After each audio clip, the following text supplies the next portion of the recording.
Yeah. Blackjack. Life is like a game of cards. It's not what you dealt, but how you play it. Yeah. Blackjack. To play each situation correctly. I remember they used to laugh at a brother. Welcome back, guys. Welcome back. It's your boy DELRAY Richardson, platinum artist, platinum songwriter, Straight Game TV. Thank you for tuning in. I appreciate your time. Hit the thumbs up button. Subscribe to the channel. Tell a friend. But more importantly, if you want to be one of the first people notified when I drop some of this straight game, please do me a favor and hit the bell notification. I'm going to get right into it. This question here today comes from a young lady from Oakland, California. Shout out to the Bay Area. And the question is, DELRAY, I've heard you talk a lot about 2Pac's independent label, Out the Gutter, and his other business affairs, but I've rarely heard you talk about Euphanasia. Do you have any information in regards to that? And I would say to the young lady, yes, I do. And I have some really great information in regards to what was going on behind the scenes, if you will, at that particular time. Most people have heard the rumor about 2Pac firing David Kenner as his lawyer sometime in around August of 1996, right? And what I want you to understand is, from that perspective, that there was someone that 2Pac trusted to take charge of certain things in his life. She had been around in his life for a while, was great friends with Euphanasia, and so on and so forth. And I've always found out, or should I say found, the information that she's always provided to be honest and truthful and from her heart. May her son, Yaki Gaddafi, rest in peace. And I just want to cover this because I think this is very important. So the person who was in charge of actually having the letter prepared in regards to firing David Kenner, and most people really don't know why he was fired. It was basically because 2Pac tried to retrieve some of the master recordings that I think he had recorded the night before or some days before. And once he tried to do that, I believe they said it was alleged that David Kenner was the one who prevented that from happening, right? And so when 2Pac found that out, basically it was said that he, kind of went off. He went berserk. And I understand his feelings, like, this is my art, this is my intellectual property, and I should always be able to obtain it when I want to, and I agree with that. So Miss Yasmin Fuller was someone who 2Pac trusted, endeared, and I'm gonna get right into this. So this letter, or should I say fax, at that particular time was sent on 4/24/1996 at approximately 10:51 p.m. And it was basically the confirming the booking of 2Pac's appearance on the Saturday night special, or basically Saturday Night Live special, in which I believed he performed with Ice-T. And so the fax in itself, and I'm going to read, April 25th, 1996, Miss Yasmin Fuller of Euphanasia Incorporated.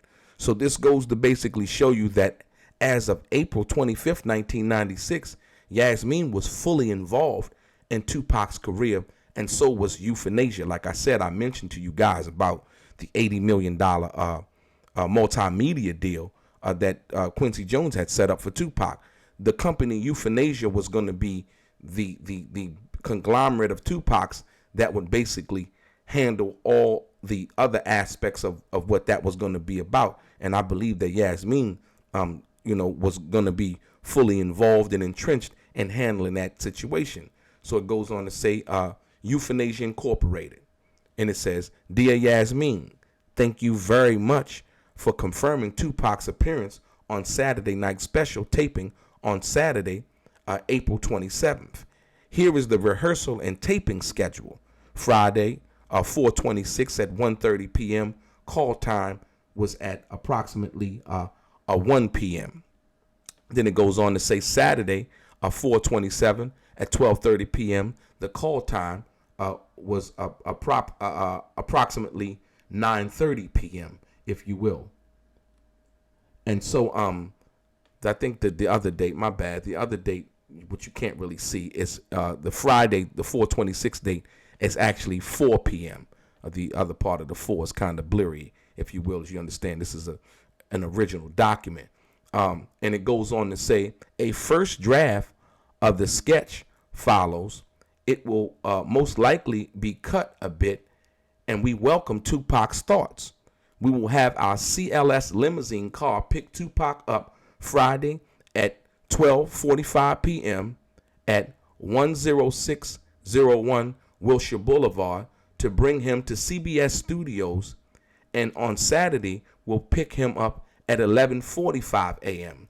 Please let me know of any guests you may want to attend the show on Saturday.